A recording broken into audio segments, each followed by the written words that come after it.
Assalamualaikum warahmatullahi wabarakatuh. Alhamdulillahi wa kafa. Wassalatu wassalamu ala sayyidina Muhammadin Mustafa wa ala alihi wa sahbihi ahli sidqi wal wafa, amma ba'du.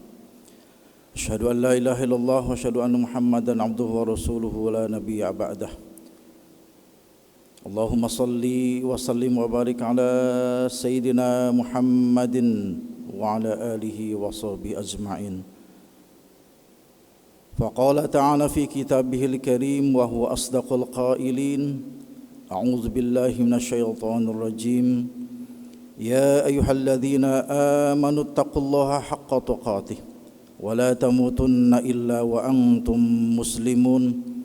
وقال في آية أخرى يا أيها الذين آمنوا اتقوا الله وقولوا قولا سديدا يصلح لكم أعمالكم ويغفر لكم ذنوبكم ومن يطع الله ورسوله فقد فاز فوزا عظيما. Hadirin sidang Jumat Masjid Alumni IPB yang dirahmati Allah Subhanahu wa taala. Tidak terasa kita sekarang sudah berada di penghujung bulan Zulqa'dah, yang mana biasanya di bulan Zulqa'dah ini calon hujjaj, calon tamu Allah sudah berangkat menuju tanah suci. Baik itu gelombang pertama ataupun gelombang kedua, mereka sudah bersiap mempersiapkan diri berangkat ke tanah suci, mengunjungi ziarah ke Baitullah. Akan tetapi untung tak dapat diraih, malang tak dapat ditolak. Pandemi corona COVID-19 menghantam umat manusia sehingga mempengaruhi semua kegiatan perekonomian, termasuk peribadatan haji, yang menurut pemerintah kita dengan terpaksa perjalanan haji dari teman-teman yang sudah diniatkan dari awal tertunda keberangkatannya. Tentu ini sebuah musibah bagi kita yang sudah mempersiapkan, menabung bertahun-tahun, bahkan ada yang menjual untuk mencukupi biaya perjalanannya. Pada tahun ini dengan terpaksa ditunda keberangkatannya. Sebagai umat muslim yang beriman kepada Allah Subhanahu wa taala, tentu ini adalah sebuah ujian. Tentu harus dimaknai bahwa setiap sesuatu ada hikmahnya. Mungkin Allah Subhanahu wa taala menunda keberangkatan kita, menunda teman-teman keberangkatan hajinya. Mungkin barangkali Allah meminta kepada kita meluruskan niat. Barangkali haji yang sudah dilaksanakan tahun-tahun sebelumnya masih ada, maaf, harta yang tidak halal. Mungkin ketika kita berangkat haji tahun-tahun sebelumnya, mohon maaf, mungkin hanya untuk mengejar legalitas untuk dipanggil Bapak Haji, atau untuk sekedar kebanggaan diri di tengah komunitas masyarakatnya. Inilah mungkin barangkali Allah Subhanahu wa taala ingin menegur kita semua. Luruskan niat sebagaimana Rasulullah sallallahu alaihi wasallam mewasiatkan kepada para sahabat sebelum mereka hijrah ke kota Yasrib. Rasulullah sallallahu alaihi wasallam mengingatkan kembali, innamal a'malu binniyat, sesungguhnya akar dari segala amal adalah niat. Niatkan untuk lillahi ta'ala, niatkan untuk menjalankan segala aktivitas ibadah hanya untuk Allah Subhanahu wa ta'ala. Akan tetapi teman-teman sekalian jamaah rahimakumullah, walaupun di tahun 2020 ini haji tertunda, Rasulullah sallallahu alaihi wasallam memberikan kiat amalan-amalan yang setara dengan pahala haji dan umrah. Dalam Mu'jam Al-Kabir karya Imam At-Tabrani, seorang ahli hadis, seorang ahli fikih yang lahir di kota Akka atau Palestina dekat dengan Tiberias. Nama aslinya adalah Sulaiman bin Ahmad At-Tabrani. Beliau menuliskan dalam kitab Al-Mu'jam Al-Kabir tersebut yang disampaikan oleh sahabat Nabi Abu Umamah, bahwasanya ada amalan-amalan yang bila kita laksanakan setara dengan pahala haji dan umrah. Dalam kitab tersebut diterangkan bahwa salat berjamaah, salat fardu yang dilaksanakan dengan berjamaah bukan saja mendapatkan pahala 27 derajat, akan tetapi di sana mengandung pahala haji. Rasulullah sallallahu alaihi wasallam bersabda, "Man masya ila salatin maktubatin fil jamaah fahiya ka hajjatin, wa man masya ila salati tatawwu'in fahiya ka umratin nafilatin." Siapa yang keluar dari rumah berjalan menuju masjid dengan niat salat fardu wajib berjamaah, maka dia seolah-olah seperti haji. Dan barang siapa yang keluar dari rumah berjalan menuju masjid untuk niat salat sunnah, maka dia seperti melaksanakan umrah. Ternyata salat fardu yang dilaksanakan dengan berjamaah di masjid mengandung pahala berhaji. Bukan saja kita mendapatkan pahala 27 derajat, akan tetapi di sana ada pahala seperti kita pergi haji. Walaupun pandemi corona masih belum terkendali, social distancing atau physical distancing masih berlangsung, masih berlaku, tetapi tidak menyurutkan kita untuk tetap salat berjamaah di masjid. Masih di dalam kitab yang sama, Imam At-Tabrani menjelaskan bahwa ada satu amalan lagi yang mana kalau kita dilaksanakan setara dengan haji. Man ghada ilal masjid la yuridu illa ay yata'allama khairan aw yu'allima kana lahu ka ajri hajin taman hajatuhu.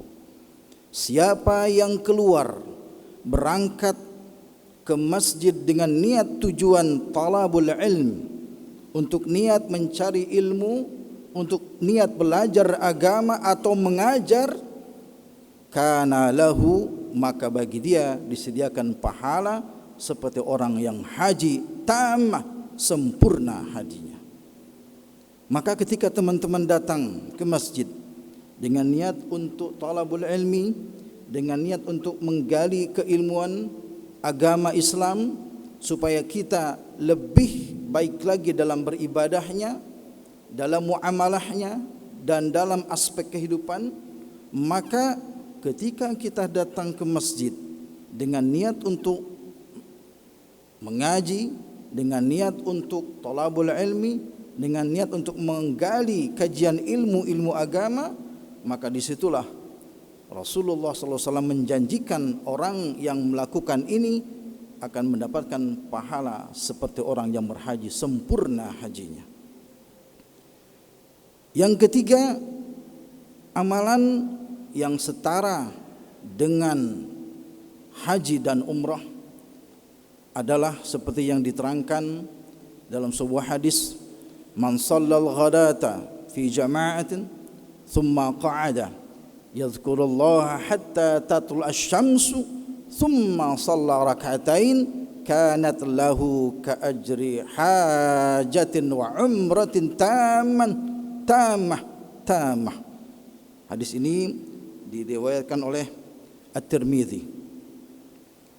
Siapa yang salat subuh dengan berjamaah di masjid, lalu dia duduk zikir sampai matahari terbit, kemudian dia melanjutkan dengan salat sunnah 2 rakaat, maka baginya pahala seperti haji dan umrah tamah. Rasul menjelaskan 3 kali sempurna hajinya. Ini yang kemudian oleh para ulama dikenal dengan salat sunnat isyraq. Tata caranya adalah seperti digambarkan dalam hadis tadi.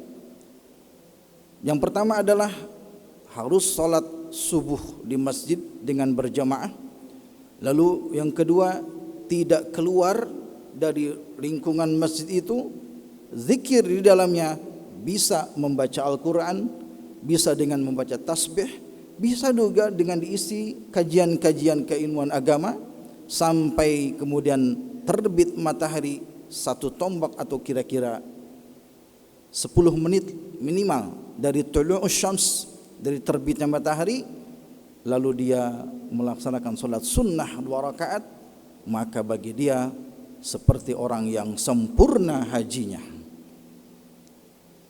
Yang keempat, amalan yang ternyata mengandung pahala haji dan umrah adalah birrul walidain. Seorang sahabat mengadu kepada Anas bin Malik, "Ana ashtahi, aku malu," kata orang ini. Kenapa? Ketika orang berangkat jihad di jalan Allah, aku tidak bisa ikut bersama Nabi. Aku tidak bisa ikut dengan mereka karena memang usianya masih terlampau muda, dan Rasulullah melarang anak-anak untuk ikut jihad pada saat itu, ya. Beliau mengadu kepada Anas bin Malik, lalu diadukanlah kepada Rasulullah SAW. Lalu Rasulullah SAW bertanya, "Hallaka ummuk?" Apakah kamu masih punya ibu? Ya, masih. Lalu baginda Rasul menjelaskan, berbuat baiklah kepadanya. Fa idza fa'alta dzalik, kalau engkau melaksanakan ini, hormat kepada ibumu, jaga ibu kamu dengan baik-baik, kata Rasul,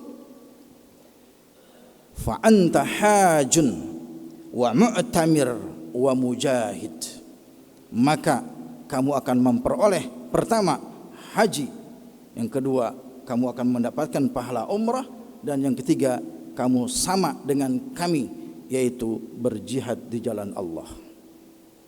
Allahu Akbar. Rasulullah SAW tahu bagaimana keadaan kondisi umatnya. Allah Subhanahu wa taala Maha Pengasih, Maha Penyayang. Melalui lisan Rasul, melalui kekasihnya, baginda Rasulullah Muhammad SAW menyampaikan kepada kita bahwa ada di antara kita yang memang belum mampu untuk menunaikan ibadah haji, tapi di sana Rasulullah SAW menyampaikan ada amalan-amalan yang bila dilaksanakan akan berbuah pahala seperti haji dan umrah. Tetapi di samping yang 4 amalan ini, ada juga memang beberapa amalan-amalan yang lain. Seperti dalam kisah dalam kitab Irsyadul Ibad, di sana ada satu kisah yang mengisahkan seorang ahli sufi yang bernama Abdullah ibnu Mubarak. Ketika beliau sedang tidur di emper Masjidil Haram, beliau bermimpi. Bermimpi di situ didatangi malaikat. Malaikat itu berkata bahwa tahun ini sedikit sekali orang yang diterima hajinya. Akan tetapi ada satu orang yang walaupun secara fisik dia tidak melaksanakan ibadah haji, tapi berkat orang ini haji orang-orang pada tahun ini diterima. Lalu malaikat itu menyebut satu nama, Muwaffaq. Beliau tinggal di Damaskus atau Dimask, Suriah sekarang. Ketika terbangun, Abdullah ibn Mubarak ini bergegas mencari orang ini. bagaimana mungkin seorang muwafaq bisa berhaji tanpa dia berangkat ke tanah suci. Dicarilah orang itu, ternyata setelah ketemu orang ini hanyalah seorang biasa, bukan seorang alim ulama, bukan seorang aparat pemerintah, hanya seorang tukang sepatu, asghaf atau tukang sol sepatu. Lalu ketika bertemu, Anda siapa? Saya Abdullah ibn Mubarak. Abdullah ibn Mubarak yang hidup di tahun 700-an, ini adalah seorang ulama besar terkenal dengan kesufiannya.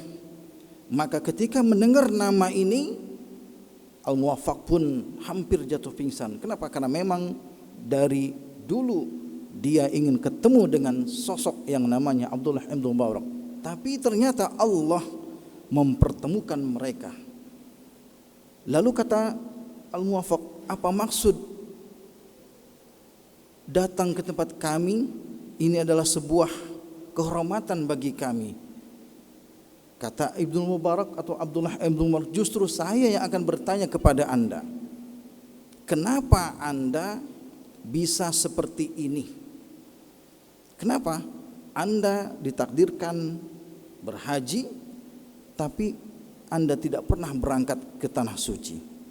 Lalu ceritakanlah oleh Al-Muwaffaq, ketika dia akan berangkat menuju tanah suci, sekian lama dia mengumpulkan dinar untuk ongkos, dikumpulkan keping demi keping uang dinar, sampai akhirnya cukup 300 lebih dinar saat itu untuk ongkos haji. Ketika akan berangkat, justru di tengah perjalanan dia bertemu dengan suatu keluarga anak yatim, yang mana dikisahkan dalam kisah tersebut sedang memakan bangkai ayam, karena memang tidak ada makanan yang untuk dimakan. Terberslitlah di dalam hati Abdullah ibn Mubarak Al-Muwaffaq ini untuk apa? Untuk memberikan semua ongkos haji, semua uang bekal haji yang sudah dia siapkan diberikan kepada keluarga tersebut. Maka didatangilah rumah anak yatim tersebut, diberikan semua bekalnya dengan nasihat, jangan lagi makan bangkai, belilah makan yang halal, beli makan yang baik, beli baju yang layak pakai. Hampir semuanya uang diberikan, dan saat itu juga dia pulang kembali ke kampungnya, tidak jadi berangkat menuju tanah suci. Dan ternyata malamnya beliau bermimpi, ya, Rasulullah SAW mendatanginya dalam mimpi sambil berkata, wahai Muwaffaq, dengan amal yang telah engkau kerjakan tadi, Allah mengutus malaikat untuk menyerupai engkau supaya bisa berhaji atas nama engkau. Dan ketika tetangga Al-Muwaffaq ini pulang dari tanah suci, mereka pun menyangka bahwa Muwaffaq ikut berhaji dengan mereka, karena mereka melihat Muwaffaq pergi haji. Padahal secara nyata Muwaffaq tidak pergi ke tanah suci, tapi beliau tinggal kembali lagi ke rumahnya karena memang bekalnya sudah diberikan kepada anak yatim tersebut. Ini sebuah kisah menggambarkan bahwa banyak amalan-amalan yang memang walaupun fisik kita ada di tanah air, walaupun fisik kita tidak ada di tanah suci, tapi secara rohaniah Allah berikan pahala seperti orang yang berhaji dan umrah. Teman-teman sekalian yang sudah menyetorkan atau memang sudah bersiap untuk berangkat tahun ini dan terpaksa ditunda, jangan khawatir. Niat teman-teman sekalian untuk berhaji masih tetap tercatat. Niat kita berbuat baik masih akan tetap tercatat, tidak akan terhapus. Dan Amalan-amalan yang sudah tadi disebutkan bisa menjadi perbandingan bahwa walaupun kita tidak bisa berangkat ke tanah suci, Rasulullah sallallahu alaihi wasallam memberikan amalan-amalan yang bisa menghantarkan yang mengerjakannya memiliki pahala haji dan umrah. Barakallahu li wa lakum fil Qur'anil azim wa nafa'ani wa iyyakum bima fihi minal ayati wa dzikril hakim. Aqulu qawli hadza astaghfirullahal azim li wa lakum fastaghfiruhu innahu huwal ghafurur rahim. Alhamdulillahilladzi bi ni'matihi tatimmus shalihat. Asyhadu an la ilaha illallah wahdahu la syarika lah. Wa asyhadu anna Muhammadan 'abduhu wa rasuluhu la nabiyya ba'dah. Allahumma salli wa sallim wa barik ala hadzal nabiyyil karim sayyidina wa maulana Muhammadin sallallahu alaihi wasallam wa ala alihi wa sahbihi wa man tabi'ahum bi ihsanin ila yaumiddin. Amma ba'du, fattaqullaha ya ibadallah wa'lamu innallaha wa malaikatahu yusalluna 'alan nabi ya ayyuhalladzina amanu sallu 'alaihi wa sallimu taslima. Allahumma salli 'ala Muhammad wa 'ala ali Muhammad kama sallaita 'ala Ibrahim wa 'ala ali Ibrahim wa barik 'ala Muhammad wa 'ala ali Muhammad kama barakta 'ala Ibrahim wa 'ala ali Ibrahim innaka Hamidum Majid. Allahumma ighfir lil muslimina wal muslimat wal mu'minina wal mu'minat الأحياء منهم والأموات إنك سميع قريب مجيب الدعوات يا قاضي الحاجات. اللهم إنا نعوذ بك من جهد البلاء ودرك الشقاء وسوء القضاء وشماتة الأعداء. اللهم إنا نعوذ بك من البرص والجنون والجذام ومن سيء الأسقام. اللهم ادفع عنا الغلاء والبلاء والوباء والفحشاء والمنكر والسيوف المختلفة والشدائد والمحن ما ظهر منها وما بطن من بلدنا إندونيسيا هذا خاصة ومن بلدان المسلمين عامة إنك على كل شيء قدير. ربنا آتنا في الدنيا حسنة وفي الآخرة حسنة وقنا عذاب النار. عباد الله إن الله يأمر بالعدل والإحسان وإيتاء ذي القربى وينهى عن الفحشاء والمنكر والبغي يعظكم لعلكم تذكرون فاذكروا الله العظيم يذكركم ولذكر الله أكبر والله يعلم ما تصنعون فأقيموا الصلاة.